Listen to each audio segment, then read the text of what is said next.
We took some of the weakest characters in Honkai Star Rail and tried to come up with ways to make them not only stronger, but also make their kits fit their theme better. We're glad you enjoyed part 1, so we're going to give it another go. These changes aim to make the characters first and foremost more fun to play, but also more viable and versatile. Maybe they'll be ridiculously OP, maybe I somehow made them worse. That will be for you to decide. So again, be sure to leave your thoughts in the comments and subscribe for more HSR videos. I'm joined here once again by UniVO, least obsessed Firefly fan. To discuss these changes, say hello to the good people. Hey man, I can't help that I love Firefly. Hi everyone. Man, I love Firefly. I do want to address the allegations that I am a quote-unquote Fireflop glazer who downplays Jade's strength. I do think there is an interesting conversation to be had here in regards to the value of Jade, but first and foremost, I promise you I don't have some sort of anti-Jade agenda or anything like that, and I can see that there's a good argument to be made about Jade being fairly valuable as a character due to her strength in pure fiction. However, I still think that considering a lot of the characters who dominate pure fiction, like Himiko and Herta, are non-limited, it does make Jade somewhat less appealing in the grand scheme, and her being one of the few limited DPS who are abysmal at E0 in an MOC and Apocalyptic Shadow makes me consider it to be on the weaker side. It's okay if you disagree, it's really just a matter of perspective, and I appreciate the feedback thus far. Anyways, let's get back to it. Let's talk about Dan Heng. Which Dan Heng are you talking about? The less cool Dan Heng. So, with the advent of Fei Xiao incoming, Dan Heng's hold of the single target win DPS character is becoming ever weaker, if he really ever had that at all. Daniel's identity, rather fittingly I should mention, is very obscure. His damage is terrible, his utility is fairly niche, and his best-in-slot team performs rather poorly. Enigmatic and understated, his kit does not portray his personality. With some changes though, we can make him become a very interesting character indeed. So, experience playing Dan Heng. I'm gonna be honest, I think after the very beginning where you fight the Doomsday Beast, I think he just left my party and hasn't come back ever since. So I don't really remember anything about him. I'd say that's fair. I don't think most people have actually built him. His whole thing is has some interesting synergies. He's pretty good with Tingyun. He's pretty good with Welt actually with the double slow synergy, but otherwise he's very niche. There isn't a lot of single target win content in the game either right now. And the cooler Daniel is just, obviously infinitely better. So Dan Heng is not exactly a character who has much of a place in the meta right now. These changes will hope to make him very interesting to play and potentially open up a lot of new things and opportunities for him. So let's start off with the skill, Cloud Lancer Art Torrent. Old, deals wind damage equal to 260% of Dan Heng's attack to a single enemy. On a crit hit, there's a 100% base chance to reduce the target speed by 12% for 2 turns. Buff, deals wind damage equal to 280% of Dan Heng's attack to a single enemy. On a crit hit, increase Dan Heng's speed and lower that of the targets by 20% for 2 turns. So this does a couple of things that are really interesting. The first thing is obviously the little scaling buff is very nice. He's still not going to be hitting as hard as a lot of the others, but 260% is not very much considering you have to spend a skill point.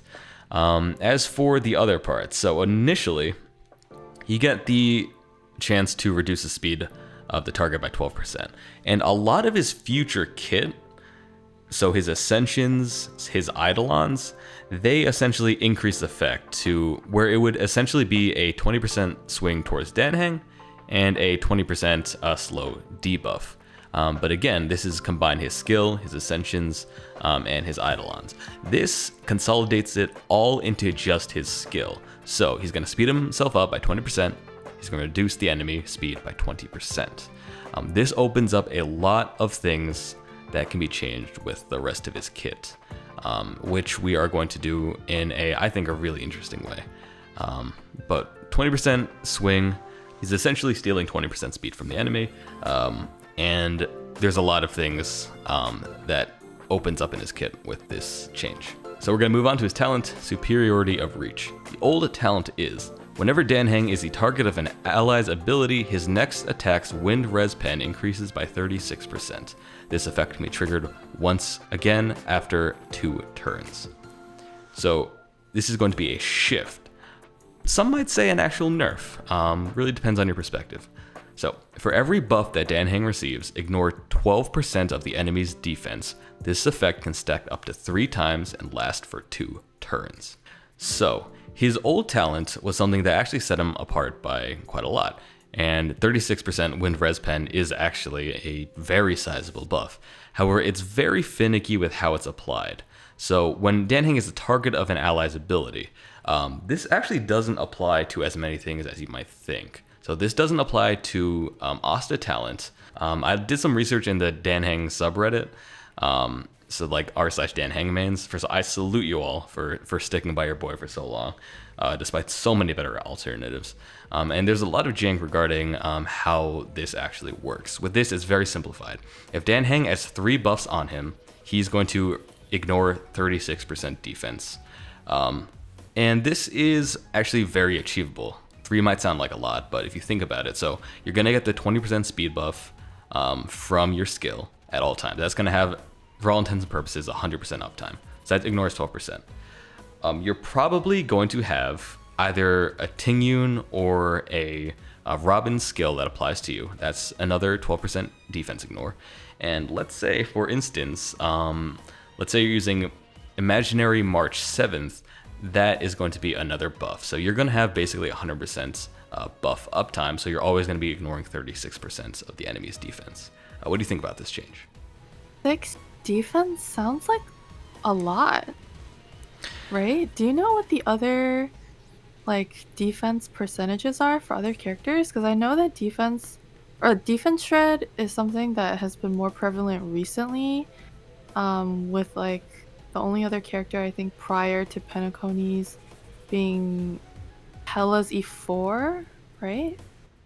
I think Pella E4 is Ice Res Pen, but I think Pella Ultimate's around like 40 to 50% defense shred, I think. Or that might be Silver Wolf's. I don't know, they both have a pretty reasonable defense shred. However, Alt-type Res Pen is stronger than Defense Ignore, but they're both very good. Should be noted that we're going to be making up for the Alt-type Res Pen later on down the line. But I think this will be a lot more consistent and a lot more manageable, where you don't have to, it doesn't have to be a single target buff just to Dan Heng. It could be a team-wide buff that he's going to get as well. I wonder if this would open up a quantum set usage, because I know that also has defense shred in its kit, and then obviously Silver Wolf. Yeah. I think his current best in slot is Pioneer and Deep Dive Waters, or whatever it's called. But I think with this change, definitely Quantum Set is not very far behind. Or it might be the new best in slot, who knows. So we're going to move on to his Ascension 4. And this is the thing that I'm pretty excited about. And I think it's quite funny, but in a cool kind of way. So Faster Than Light, it's changing to Nameless's Journey. The old effect is, after launching an attack, there's a 50% fixed chance to increase own speed by 20% for 2 turns. That's the old passive that's essentially being added to his skill now. The new Ascension 4 is Shift. For every member of the Astral Express on the team, increase all type res pen of each member by 10%, stacking up to 4 times. So, if you ran, let's say, Dan Heng, Hunt March 7th, Welt, and then let's say Preservation Trailblazer, the entire team's gonna have 40% res pen.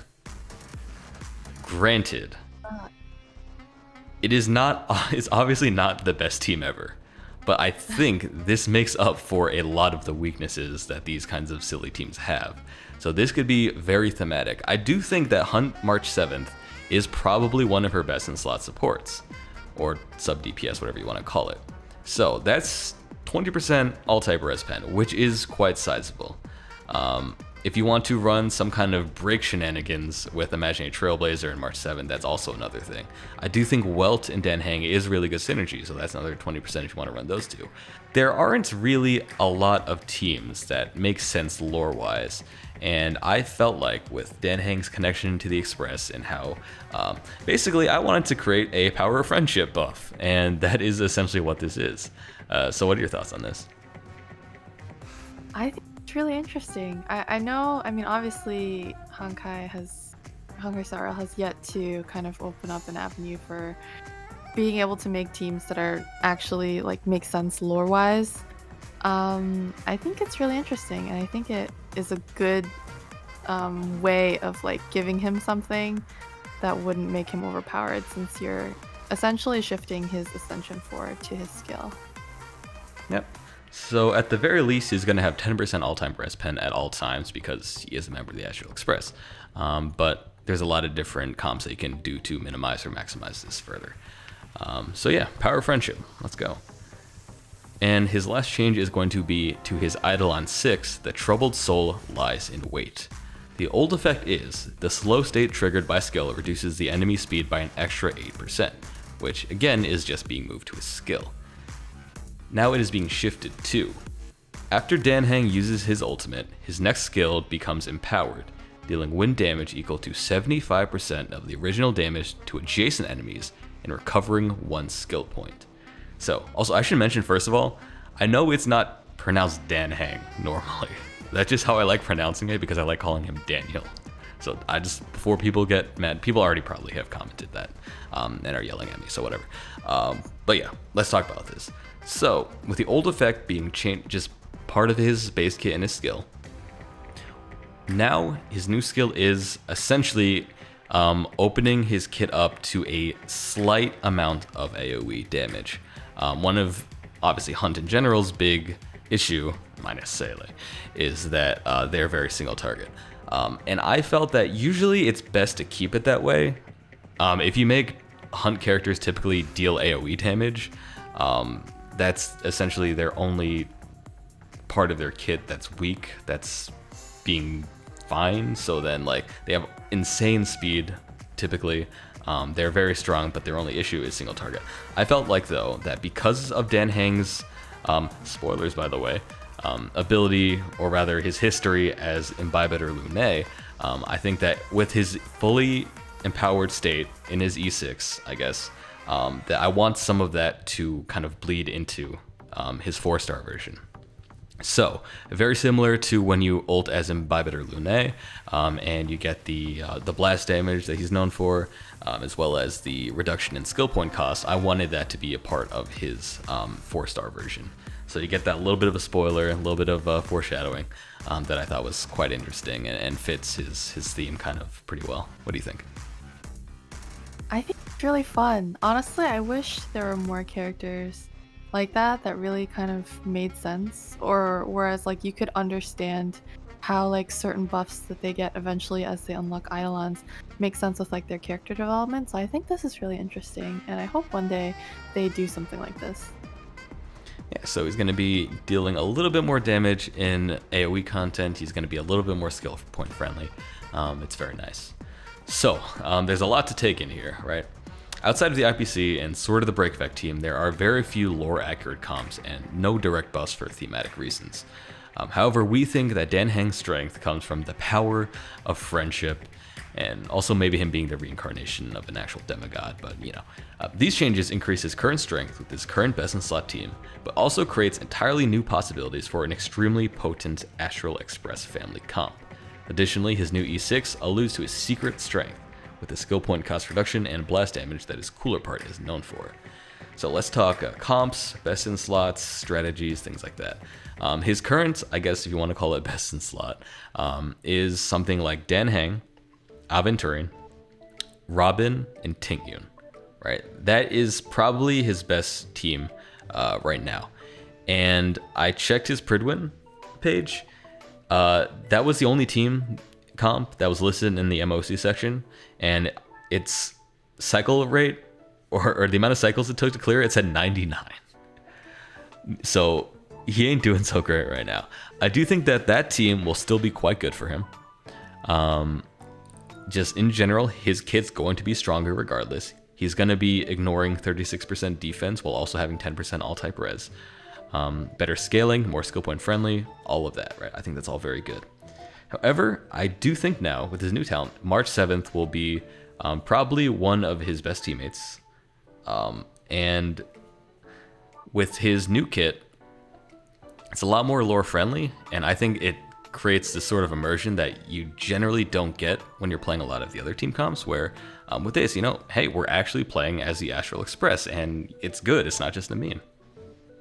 Yeah, I think it's definitely interesting because obviously there's no secret synergies as we know it for any of like the kind of like factions or groups that we've met in the game. Obviously, the IPC has like this whole follow-up kind of synergy going, but I think it's really interesting to introduce something like that for the Astral Express because they're such a core part of the story as we know it. And so I think this would be a really interesting change. Yep. So he still has his difficulties with single target, similar to Yanking.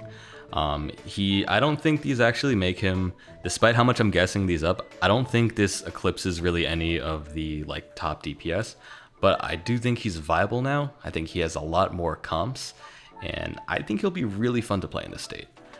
So those are changes to Dan Heng, or however you pronounce it normally correctly, rather, Dan Heng, right? Yeah, so let us know your thoughts on that as we move on to another fan favorite, though perhaps not a Hoyo's favorite in terms of balance. Hook, Pitch Dark Hook the Great.